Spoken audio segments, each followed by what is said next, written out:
우리 신자가 살아가는 인생은 어떤 인생일까요? 신자가 세상과 다른 인생을 사는 이유가 무엇일까? 그걸 한마디로 정의하면 오늘 본문의 8절 말씀이라 할 수 있습니다. 너희는 여호와의 선하심을 맛보아 알지어다. 우리 인생이, 우리가 살아가는 신앙의 인생이 하나님의 선하심을 직접 맛보며 사는 인생이라는 사실이 우리가 다른 세상 사람들과 세상 가운데 구별되는 우리의 모습이라 할 수 있습니다. 왜냐하면 하나님께서 우리의 모든 순간순간을 자기 백성을 사랑으로 지키고 보호하시기 때문에 그렇습니다. 하나님께서 이 세상 우리 사는 모든 시간 동안에 모든 신앙생활 가운데서 끝까지 지켜 보호하시는 것이 바로 하나님의 뜻입니다. 하나님의 뜻이에요. 그런데 아이러니하게도 하나님의 선하심을 맛보아 아는 길은요, 우리가 기쁨과 평안하고 행복하고 이런 하나님이 주시는 은혜 가운데 살아갈 때보다도, 그때도 은혜를 주시지만 하나님의 선하심을 깊이 알아 맛보아 아는 길은요, 오히려 고난과 슬픔, 아픔 속에 있을 때 더욱더 깊이 하나님의 선하심을 알아가게 하십니다. 그것 또한 하나님의 뜻입니다. 하나님께서 우리가 이 땅에서 인생을 시작하게 하시고 마치고 하나님의 품에 들어가는 그날까지 하나님께서는 그의 정하신 뜻에 따라 우리 각각의 형편이 각각 다르지만 나름대로 일정한 슬픔과 고난을 겪게 하시고 그것을 통해 하나님의 선하심을 깨닫게 하십니다. 우리가 곤고하고 메마른 인생 속에서 어떨 땐 빡빡하게 인생을 살아가요. 고되게 살아가죠. 이 모든 것을 겪어갈 때 또 고난이 오고 슬픔이 옵니다. 그런데 이 모든 것 속에서 오히려 하나님께서 말씀하시는 것은 이 주의 뜻 가운데 우리가 사는 인생이구나. 주의 선하심으로 날 붙드시는구나. 이걸 깨닫게 하신다는 거예요. 아이러니하죠. 우리가 주께서 겪게 하시는 인생을 살아가는구나. 그게 어떠한 모양이든지 이렇게 우리에게 새로운 인식으로 변화되어 가게 하시고 또 하나님의 선하심을 맛보아라 그 은혜를 깨달아 알도록 우리를 고백하게 하시는 거예요. 어떻게 해요? 하나님은 우리에게 선하십니다. 그것을 맛보아 알게 하시는 거죠. 그래서 결국에는 우리 주 예수 그리스도만이 나의 생명이요, 내 인생을 붙드시는 위로요, 소망입니다. 이 한 가지 사실을 고백하고 기뻐하게 하시는 거예요. 이상합니다. 신자의 인생은요, 고난 중에 있다 하더라도요, 더 견고해지고 더 하나님을 사랑하게 되고 그래서 마음속에 기쁨을 얻게 하세요. 시편 19편 10절 말씀처럼 곧 금 많은 순금보다 더 사모할 것이며 꿀과 송입꿀보다 더 달도다. 내 심령이요, 하나님을 생각하고 살아갈 때 그 은혜 속에서 맛보아 알아 그 단맛을 깊이 알아가게 우리를 바꾸어 가시는 겁니다. 그런데 그러면 하나님께서 이 하나님의 선하시다는 이 고백을 어떤 상황에서 어떤 자에게 주실까? 그게 오늘 말씀이 주는 우리의 내용이 되겠습니다. 이런 고난과 환난과 슬픔을 어떨 때 당할까요? 우리가 주의 말씀을 순종해서 세상 속에서 주를 위하여 의를 위해서 살아갈 때 핍박을 받을 때 고난을 당할 수가 있죠. 그때에도 하나님께서 우리를 붙들어 주시죠. 그런데 놀라운 것은요, 진짜 놀라운 것은 나의 허물과 죄로 인해 내가 당하는 고난을 당할 때에도 하나님은요, 그때도 선하셔서 내가 자초한 허물의 고난에도 하나님은요, 우리에게 위로와 선하심을 나타내 보이십니다. 하나님이세요. 다윗이 어땠죠? 다윗이요, 블레셋과의 전투에서 골리앗과 싸워 이깁니다. 하나님의 의로운 마음으로 싸워 이기죠. 그런데 결과가 어떻게 됐어요? 사울은 천천히요, 다윗은 만만이라. 이 얘기를 듣고서 다윗을 질투하기 시작합니다. 그래서 그를 죽이려고 합니다. 그때 도망을 다니잖아요. 광야를 유리하여 다닐 때 그 곤고함과 괴로움 속에 있을 때 하나님이 그를 붙들어 내시는 거예요. 다윗아, 걱정하지 마라. 내가 너와 함께한다. 이렇게 의로운 고난 속에서도 하나님이 함께하세요. 그런데요, 그때만 하나님이 다윗과 함께 하신 게 아닙니다. 다윗이 범죄할 때에도, 그때에도 함께 하시는 거예요. 다윗이 그걸 안 거예요. 그래서 오늘 찬송을 부르는 거죠. 그러니까 신자는요, 승리를 경험하고, 내가 신앙에서 승리하고 하나님께서 승리를 경험하게 하실 때, 그때에도 찬송하고요. 내가 내 죄로 인해 고난을 당할 때에도 하나님이 나를 붙들어 주시는 거라, 그걸 깨달을 때에도 하나님을 찬송하는 겁니다. 그래서 오늘 본문 1절부터 3절에 보면 이렇게 말씀하는 거예요. 내가 여호와를 항상 송축하며 내 입술로 항상 주를 찬양하리이다. 내 영혼이 여호와를 자랑하리니 공고한 자들이 이를 듣고 기뻐하리로다. 나와 함께 여호와를 광대하시다며 함께 그의 이름을 높이세. 그랬어요. 다윗이요, 그 상황 속에서 찬송을 합니다. 1절에 보면요, 여호와를 항상 송축한다 그랬어요. 내 입술로 항상 주를 찬송한다 그랬죠. 이 항상이 두 번 나오는데 앞에 항상과 뒤에 항상의 원어의 의미가 좀 다릅니다. 앞에 항상은요, 모든 시간에, 이런 뜻이에요. 모든 때에. 두 번째 항상은요, 계속해서 끊임없이, 이런 뜻이에요. 그러니까 같은 말이지만 우리가 살아가는 인생의 연속상의 어떤 시간에 한순간도 어김없이 모든 때마다 하나님을 나는 찬송합니다. 이렇게 고백하는 거예요, 다윗이. 왜 그럴까요? 하나님이 선하심을 깨달아 알기 때문입니다. 여러분, 우리가 신앙에서 승리할 때가 있어요. 신앙으로 살아갈 때 어떨 때 하나님이 우리에게 승리의 기쁨을 맛보게 하실 때가 있습니다. 근데 그 승리가 우리가 승리한 게 아니죠. 우리가 살아갈 때 우리에게 승리를 주시는 분이 하나님이세요. 선하신 하나님이시죠. 제가 제가 아는 선교사님이 계신데, 그 선교사님이 딸이 있었어요. 일본에 오래 선교를 하셨는데, 그분 딸이 고3 때에 이제 학교에서 수업을 듣는데, 그러니까 일본어 선생님이죠. 일본어 선생님이 갑자기 기독교를 비난하더래요.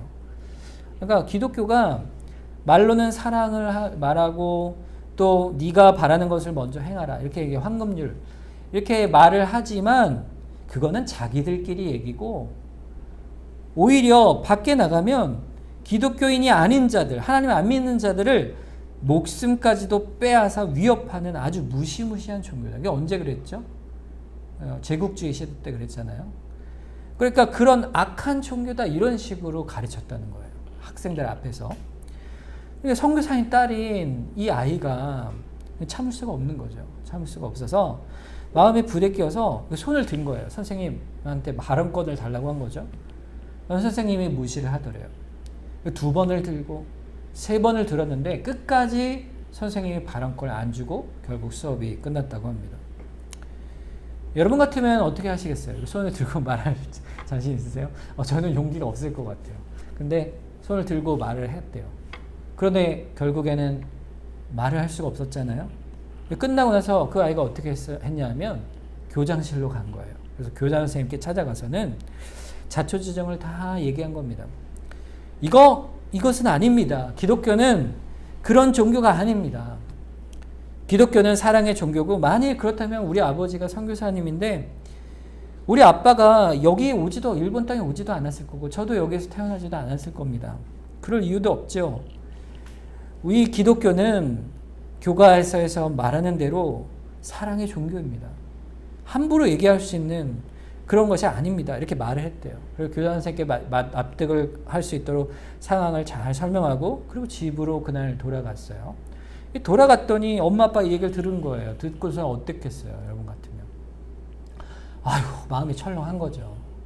이 아이가 혹시라도 학교에서 이지매를, 이게 왕따를 당하지 않을까 마음이 너무 걱정이 되고 근심이 된 거죠. 그리고 다음날 학교를 갔습니다. 근데 하나님께서요, 놀라운 손길로 반전을 이루어 주신 거예요. 교장 선생님이 그 선생님을 불러다가 자초지종을, 사태를 다 파악하고 나서는 그 말을 취소하는 수업을 하도록 한 거예요. 그리고 나서는 교장 선생님이 거기 딱 참관하고 서서 그거 하는 것을 다 지켜보셨다고 그래요. 여러분, 누가 한 걸까요, 그걸? 하나님이 하신 거죠. 사실 이건 다윗과 골리앗의 싸움과 같은 겁니다. 이 골리앗 같잖아요. 그 일본의 그 교육이라는 질서, 권위 앞에 자기의 권리뿐 아니라 여호와의 영광을 훼손하는 그 일을 고치기 위해서 그 아이가 그렇게 용기를 낸 거 아니겠어요? 그런데 하나님께서 그 일을 고쳐내고 승리하게 하신 겁니다. 너무 감동이 되더라고요. 하나님께서 세상을 이길 힘을 주시는구나, 능력을 주시는구나, 승리를 주시는구나. 자, 그런데 이 얘기를 듣고 나서요, 제 생각을 해본 거예요. 만약에 내가 어릴 때 선생님이 그런 얘기를 해서 제가 손을 들고 얘기를 했더니 선생님이 오히려 나에게 진노를 산 거죠. 선생님의 진노를 사고. 그래서 교장실에 가서 교장 선생님에게 말했더니 무시를 당하고, 그 친구들은 나에게 와서 왕따를 하는 거죠. 야, 너 목사 아들이니? 예수를 믿냐? 그러면서 왕따를 당하는 그러한 슬픔과 고난 속에 내가 겪게 된다면 여러분 어떻게 될까요? 너무 슬프고 힘들겠죠. 그죠? 그런데도 하나님의 위로는 어떨까요? 그 속에 그 슬픔을 당한 아이에게 하나님은 승리를 주시며 위로를 주시는 큰 위로를 주시기도 하지만 그렇게 어려움을 당하고 고난을 당하는 아이의 슬픔 속에서도요, 주님은 여전히 함께하고 계시는 거예요. 하나님의 위로라는 것은요, 승리에서도 나타나고요, 슬픔과 고난 속에서도 여전히 나타나는 거예요. 어떤 상황, 어떤 때에도 항상 자기 백성을 향한 하나님의 사랑은요, 그치지 않으시는 겁니다. 그 가운데 당하는 고난은 우리에게 오히려 소망과 위로를 주는 고난이 돼요. 그런데 오늘 시편 34편은요, 어떠한 고난 중에 있을까요, 다윗이? 다윗의 고난은요, 오늘 아주 의외의 고난입니다. 오늘 다윗 시편 34편 위에 보면요, 표제가 있어요. 파란 글씨로. 어떤 성경은 없을 수도 있는데 표제 한번 읽어보겠습니다. 다윗이 아비멜렉 앞에서 미친 채 하다가 쫓겨나서 지은 시, 이렇게 되어 있죠. 이 다윗이요, 어떤 상황이냐면 이 내용이 사무엘상 21장에 나오는 내용입니다. 사무엘상 21장 10절에 보면 그날에 다윗이 사울을 두려워하여 일어나 도망하여 가드왕 아기스에게로 가니라 그랬어요. 이 가드왕 아기스가 바로 아비멜렉이에요. 이 아비멜렉은요, 이집트의 왕을 바로라고 부르듯이 이 블레셋, 가드는 이제 블레셋의 한 성인데 이 블레셋 왕 가드왕 아기스를 왕들을 표현할 때 아비멜렉이라고 불러요. 블레셋 왕을. 근데 그 왕직을 맡은 그 아비멜렉의 나라가 어떤 나라입니까? 블레셋이에요. 이 블레셋은 어떤 나라냐면 다윗이 싸운 골리앗의 나라예요. 그러니까 적국이죠. 다윗이 적국으로 도망하였던 사건입니다. 왜 도망갔을까요? 사울이 그를 죽이려고 하니까 도망을 치죠. 이 읽은 사무엘상 21장 앞부분의 내용이 어떤 거냐면은 빈손으로 도망친 거야. 아무것도 없이 몸만 피하여 도망하였는데 배가 고프고 먹을 것이 없으니 누구를 찾아가냐면 노비라는 광야에 있는 아히멜렉이라는 제사장을 찾아갑니다. 그에게 찾아가서 먹을 걸 얻습니다. 그리고 거기에게 칼도 얻고 그렇게 도망을 가게 되는데 이 소식을 듣고는 놉 땅에 있던 아히멜렉의 가족을 몰살당하게 됩니다. 이 소식을 들은 거예요. 그때 그 마음이 얼마나 두려웠을까. 여러분, 그러면 어떻게 해야 되겠습니까? 다윗이 하나님께 구해야겠죠. 하나님 도와주십시오. 저를 건져주십시오. 이 약속의 땅을 제가 떠나지 않고 하나님의 뜻을 지키겠습니다. 이래야 될 텐데 다윗이 하나님께 구하지 않고 어디로 떠납니까? 사울의 칼을 피해 적국인 블레셋 땅으로 도망을 가는 거예요. 여호와는 나의 목자시니 내게 부족함이 없습니다. 사망의 음침한 골짜기로 다닐지라도 내가 해를 두려워하지 않습니다. 이렇게 고백했던 다윗이 지금은요, 하나님께 자신의 목숨을 의탁하는 게 아니고 이방인의 땅에 도망을 쳐 자기 목숨을 의탁하는 자기 판단으로 도망을 친 거예요. 그럼 잘한 겁니까? 못한 겁니까?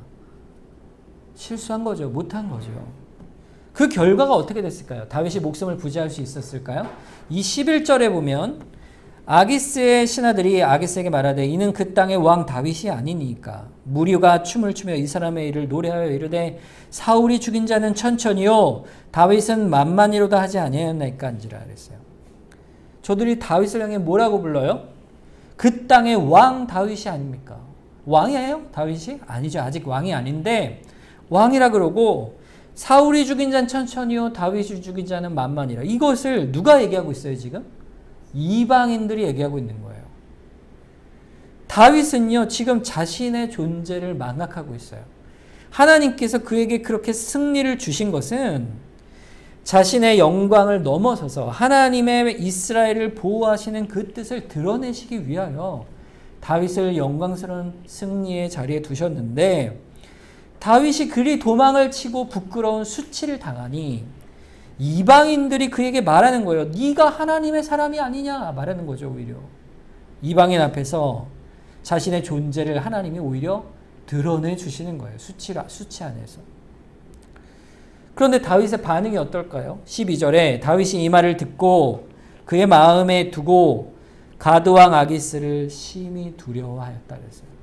그 두려움이 생기는데 내가 이제 죽겠구나 이렇게 생각이 들어요. 죽겠구나. 내가 이들에게 죽을지도 모르겠구나. 그 수치스러운 또 절제절명의 그 위기 속에서 자기가 생각하는 거예요. 내가 참으로 미련하구나. 내가 이곳에 뛰어들었구나. 어찌 내가 성명을 보호할까. 이때에도요 다윗은 하나님께 구하기 전에 자기 꾀로 위기를 모면하려고 합니다. 그게 뭐냐면 13절이에요. 그들 앞에서 그의 행동을 변하여 미친 채 하고 대문짝에 그적거리며 침을 수염에 흘리매. 제가 한번 이 설교를 준비하면서 한번 흉내를 내봤어요. 어떻게 미친 척 했을까요? 막 이렇게 미친 척을 해봐. 문을 그적거렸다는데 문을 어떻게 그적거렸는지 이렇게 긁어보고 그 침을 제가 흘려봤는데 침이 안 흐르더라고요 잘. 근데 여기 보니까 수염에 이렇게 흐를 정도로 침을 흘리려면 엄청 많이 흘려야 되겠더라고요 침을. 참 거의 뭐 그냥 대단한 연기를 한 거 아니겠습니까? 연기를 잘한 거죠. 여러분 그런데 아기스가 속았을까요? 여러분 같으면 어떻게 해요? 속겠습니까? 야 저자가 다윗이라 그런데 갑자기 미친 척을 하고 막 침을 흘리니까 뭐라고 생각하겠어요? 저자가 미친 척 하는 거 아니야? 그러고 검증을 해보자 이렇게 하지 않겠어요? 아니면 야 기회다 미친놈이니 죽이자. 제가 제정신 돌아오면 분명 우리에게 큰 화를 끼칠 자니 죽여야 한다. 그래야 되지 않겠습니까? 아기스가. 그런데 그 수치 영광스러운 모습에서 수치로 간 이 다윗이 그렇게 죽음의 위협 앞에 미친 채까지 해가며 목숨을 부지하려고 할 때 천만 다행으로 14절에 보면 14절 15절에 보면 아기스가 그 신하에게 이르되 너희도 보거니와 이 사람이 미치광이로다. 어찌하여 그를 내게로 데려왔느냐. 내게 미치광이가 부족하여 너희가 이 자를 데려다가 내 앞에서 미친 짓 하게 하느냐.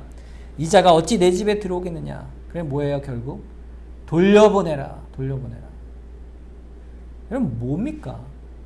하나님께서 하신 거예요. 하나님께서. 그 가운데서 건지신 거예요. 이 호랑이 굴 같은 곳에 들어갔는데 소망이 없는 그에게 하나님께서 그 아기스의 마음에 긍휼의 마음을 준 거예요. 아이고 저러다가 어쩌다 저렇게 됐나. 야 저가 돌아가도 우리한테 위협은 안 되겠구나. 그래서 그를 돌려보낸 거예요. 악한 자의 마음도 하나님께서 섭리로 인도하신 것이죠. 다윗을 건져주신 겁니다. 하나님께서 다윗의 이 실패와 하나님 앞에 나아가지 않는 자기 꾀로 그렇게 위험 속에 빠져 있음에도 불구하고요. 하나님은 여전히 다윗을 사랑하시고 여전히 보호하시는 거예요. 이때 다윗이요 깊이 깨닫는 거예요. 뭘 깨달을까요? 내가 하나님의 선하심을 맛보아 알았습니다. 이렇게 고백하는 거예요. 내가 하나님의 선하심을 이제야 또 압니다. 고백하는 거예요. 우리가 허물 가운데, 죄 가운데 얼마나 많이 우리가 지냅니까? 우리 생각으로 숱한 허물 가운데 있잖아요. 그런데 하나님은요, 묻지도 않으세요. 따지지도 않으세요.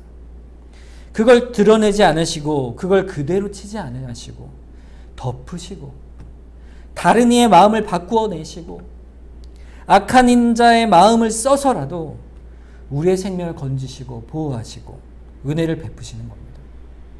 그래서 슬픔과 역경과 고난의 인생 속에서도 지금에 이르러 우리가 오늘을 살아가고 있는 거예요. 하나님의 은혜인 거예요.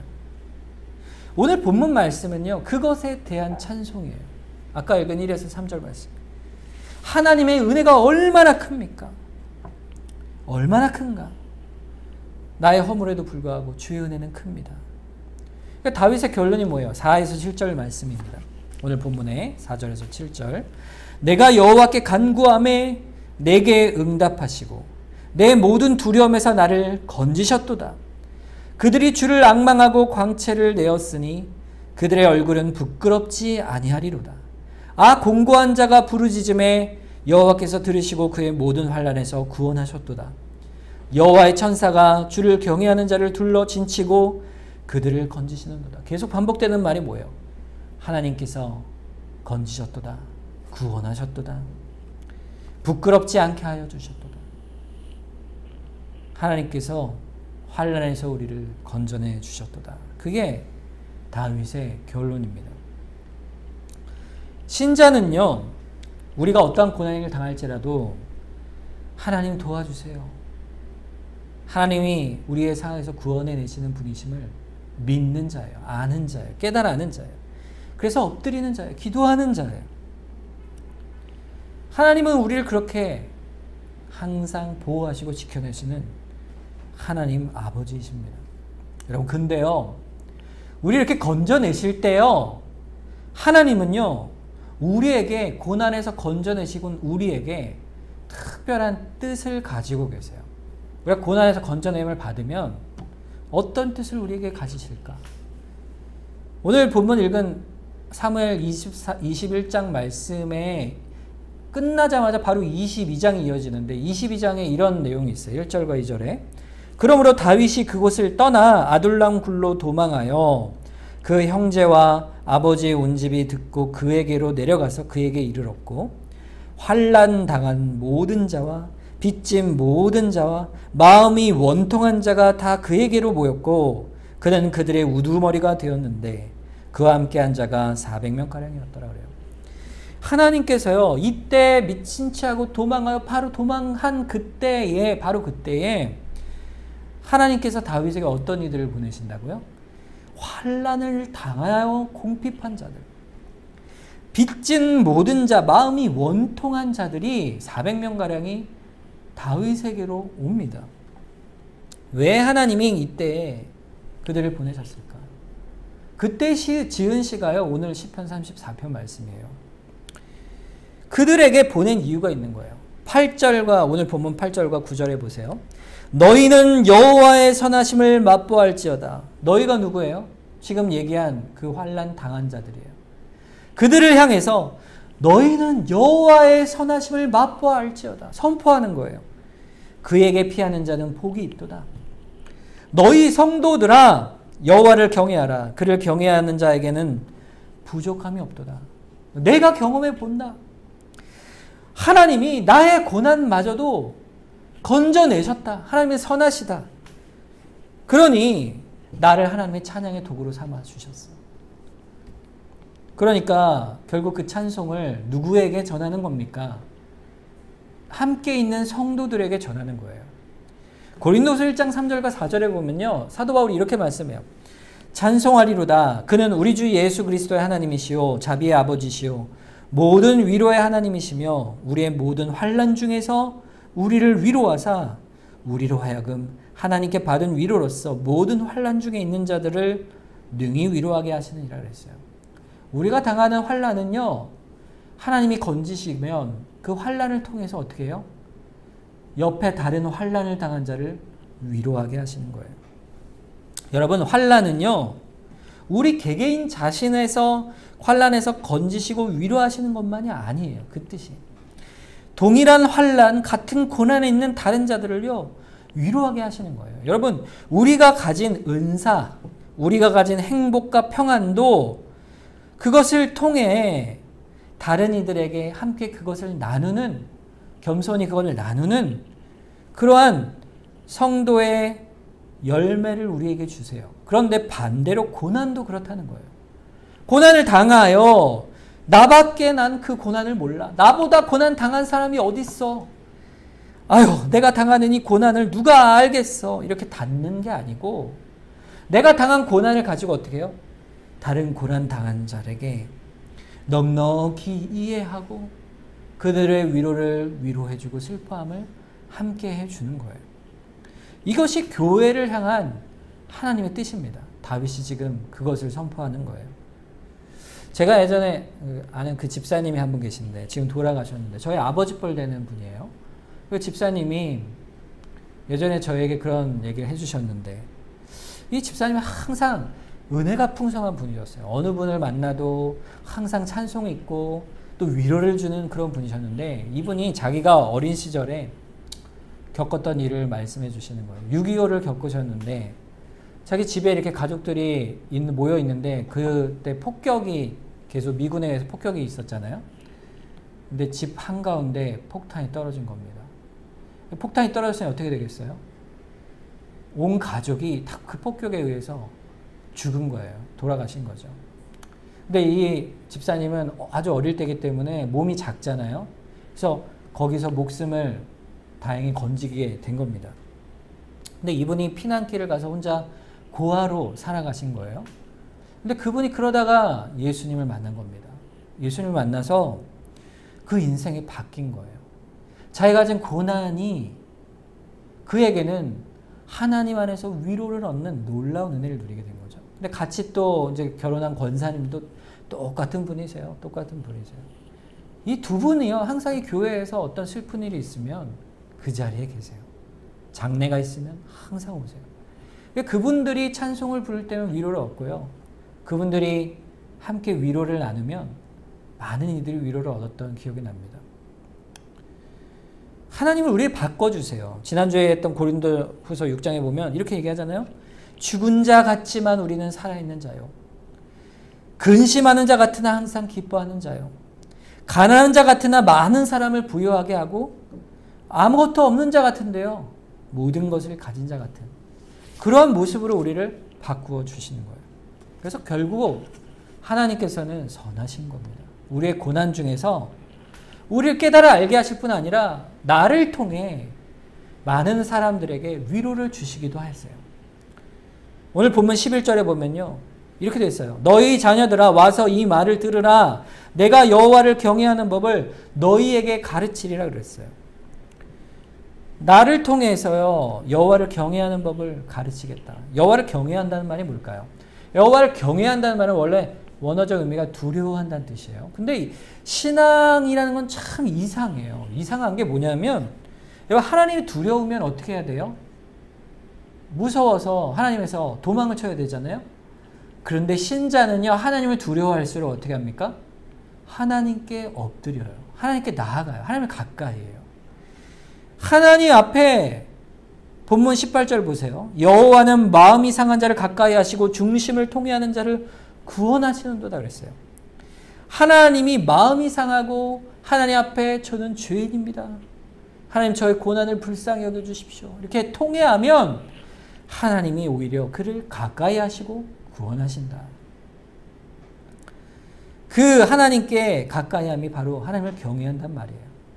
그런 자에게는 본문 8절 너희는 여호와의 선하심을 맛보알지어다. 그에게 피하는 자는 어떻다고요? 복이 있도다 그랬어요. 그 자가 여호와를 경외하는 자예요. 그것을 우리가 성도로 알게 하시는 겁니다.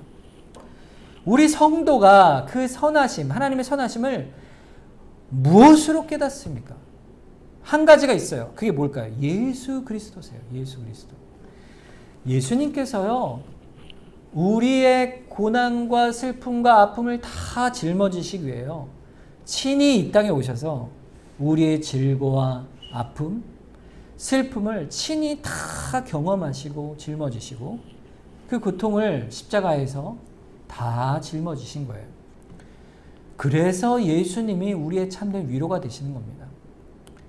예수님께서 다윗의 모습처럼 그의 고난을 보고 주께로 다윗에게 위로를 얻는 하나님의 선하심을 깨닫는 것처럼 우리의 궁극적으로 하나님의 선하심을 누구를 통해 아는 거예요? 예수 그리스도를 통해 아는 겁니다. 그래서 본문 22절에 마지막 절에 여호와께서 그의 종들의 영혼을 속량하시나니 그에게 피하는 자는 어떻게 해요? 다 벌을 받지 않을 것이다. 예수 그리스도를 의지하고 그분을 따라 살아가는 그분 안에 위로를 얻는 자들은요, 하나님의 속량하신 그 은혜를 누리는 거예요. 오늘 본문 7절에 보면 여호와의 천사가 주를 경외하는 자를 둘러진치고 그들을 건지신다 그랬죠. 이 여호와의 천사가 누굴까요? 바로 예수 그리스도십니다.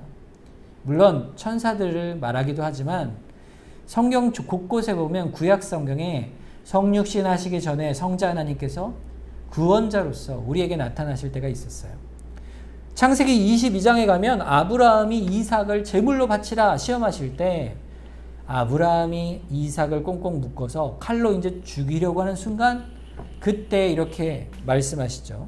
여호와의 사자가 하늘에서부터 그를 불러 이르시되 아브라함아 아브라함아 하시는지라. 아브라함이 이르되 내가 여기 있나이다 하며 사자가 이르시되 그 아이에게 내 손을 대지 말라. 그에게 아무 일도 하지 말라. 네가 내 아들 네 독자라도 내게 아끼지 아니하였으니 내가 이제야 네가 하나님을 경외하는 줄 아노라. 그랬어요. 잘 보세요. 여호와의 사자인데 12절에 보면 네가 네 아들 네 독자라도 내게 아끼지 아니하였으니 내가 이제야 안다 그랬어요. 그러니까 이 하나님의 사자와 하나님이 동일시되고 있죠. 누구겠어요? 성자 하나님이신 거예요. 그분이 이삭을 제물로 바치라 할 때 그 제물이 결국 누굽니까? 예표한 그 제물이 예수님 자신이시죠. 그분이 아브라함과 이삭을 그 시험 중에서 건져내시고 성육신하여 자신이 죽을 완전한 구속의 때를 보이시면서 그 그림자인 이삭을 제물로 바치는 일을 멈추게 하신 겁니다. 이렇게 예수님께서 우리가 당하는 일 속에 함께 하세요. 출애굽기 23장 23절에도 모세를 통해 이렇게 말씀하세요. 내 사자가 네 앞서 가서 그들을 끊으리라. 이방 족속을 끊어내리라. 이렇게 말씀하세요. 보호하리라 이거예요. 이스라엘 백성이 가나안 땅에 들어가기 전에 하나님께서 성자 하나님께서 먼저 그곳에 가서 너희들을 보호해 주겠다. 이렇게 약속하시는 거예요. 우리에게도 똑같이 말씀하시는 겁니다. 우리가 때가 차서 그리스도께서 우리에게 오셔서 우리를 교회의 머리로 우리에게 오셨을 때 내가 너의 교회라. 내가 너희를 앞서 가노라. 내가 너희를 보호하노라. 우리를 지켜주시겠다. 약속하시는 거예요. 그 약속 가운데 우리가 그 은혜를 깨달아 가는 겁니다. 다윗이 이 은혜를 깊이 깨달은 거예요. 그래서 본문 9절에 보면 너희 성도들아 여호와를 경외하라. 그를 경외하는 자에게는 부족함이 없도다 그랬어요. 시편 23편의 고백이 있죠. 다윗의 고백이 여호와는 나의 목자시니 내게 부족함이 없습니다 그랬어요. 다윗이 이 모든 상황 속에서 그것이 행복할 때에든 아니면 슬프고 고난 중에 있을 때에든 자기만 그것을 누리는 게 아니라 교회가 함께 그것을 누리게 하시고 그 속에 주님께서 우리에게 피할 길을 내시사 구원하시는 그 은혜가 있습니다. 이 고백을 경건하게 살아가면서 고백하는 거죠. 그것이 어디 있다고요? 예수 그리스도 안에 있습니다. 이렇게 고백하는 겁니다. 여러분 우리가 한국교회에 대한 많은 여러 가지 어려운 얘기들을 듣죠. 사실 요즘 전도가 굉장히 어렵습니다. 아이들을 전도해도요. 부모들이 반대를 하는 경우가 많아요. 뭐 특히 이제 아빠들이 반대를 많이 하는데 그 반대 이유가 뭐냐면 야 교회에 대한 소식이 어떠냐 이거예요. 교회 소문을 들으면 어찌 그게 교회냐 이거죠. 뭐 돈 문제, 또 세습 문제, 여러 가지 부정한 문제들이 많죠. 그리고 또 정치적으로도 이상한 모습들을 자꾸 보이고, 그러니까 거기서 오는 사람들이 교회에 대한 인식들이 너무 좋지 않습니다. 그러면서 우리가 뭐라 그래요? 교회를 사람들이 조롱하는 거죠. 야, 너희가 무슨 교회냐? 너희가 그런 뭐 하나님을 믿는 자냐? 그거는 핍박이라고 할 수 없죠. 교회의 잘못이니까. 그러나 의로운 자들도 그렇죠. 그러면서 그 잘못된 교회를 향해서 뭐라고 합니까? 아유, 어떻게 저런 교회가 있을까? 없어졌으면 좋겠다. 이렇게까지 우리가 생각을 할 수도 있습니다. 그런데요, 우리는 그들 위해서 계속 기도해야 돼요. 어떻게 그들이 변화를 얻을까요? 다시 돌이킬까요? 어떻게 교회 모습이, 잘못된 신앙들이 세워져 갈까? 우리의 모습들, 우리도 그런 모습이 있잖아요. 우리의 모습 속에 세상을 살아갈 때 어떻게 우리가 주께로 돌이켜 갈까? 그것은 하나입니다. 주님의 그 십자가밖에 없어요. 주님의 그 고난을 바라보는 것뿐이 없어요.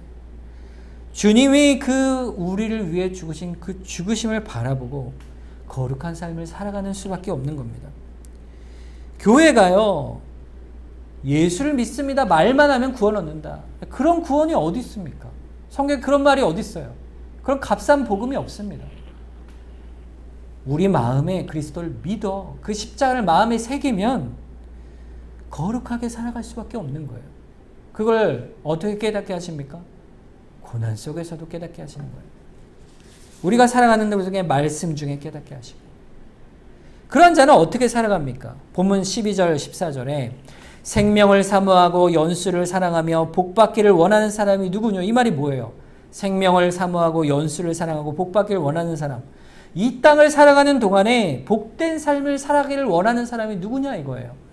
그래서 이 땅을 살아갈 때뿐 아니라 영원한 삶으로 우리의 생명을 구하는 자가 누구냐? 그 자가 13절 14절이에요. 네 혀를 악에서 금하며 내 입술을 거짓말에서 금할지어다. 악을 버리고 선을 행하며 화평을 찾아 따를지어다.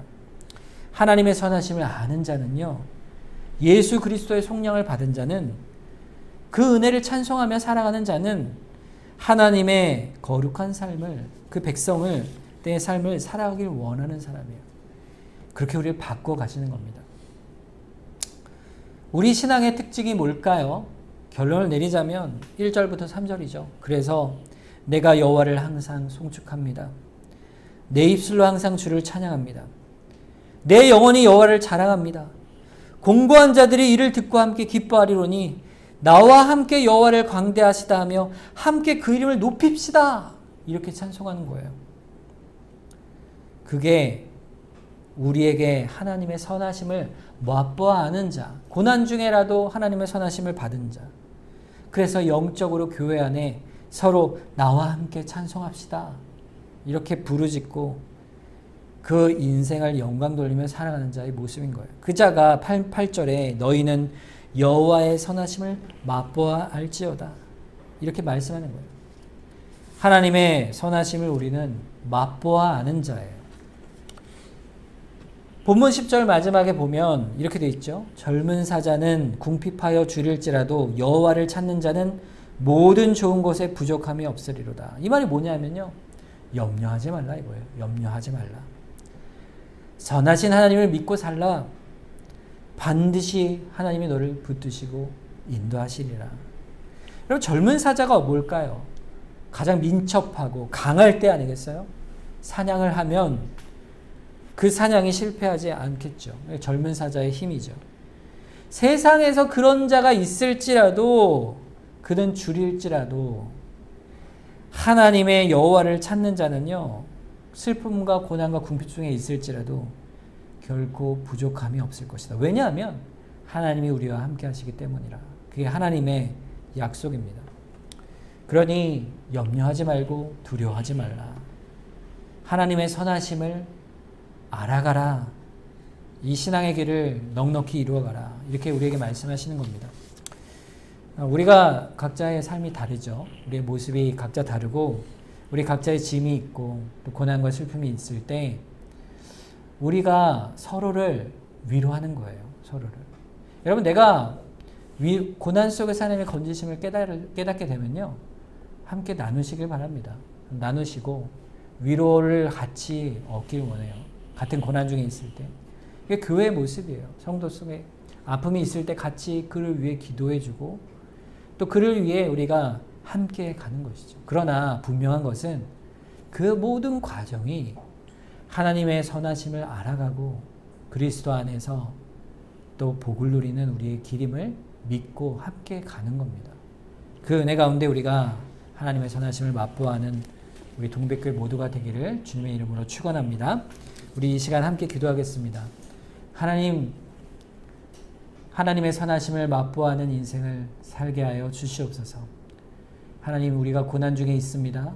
우리를 붙들어 주셔서 또 우리를 통하여 우리 사랑하는 성도들이 위로를 얻고 힘을 얻는 복을 누리게 하여 주시옵소서. 우리 함께 이 시간 합심해서 기도하도록 하겠습니다.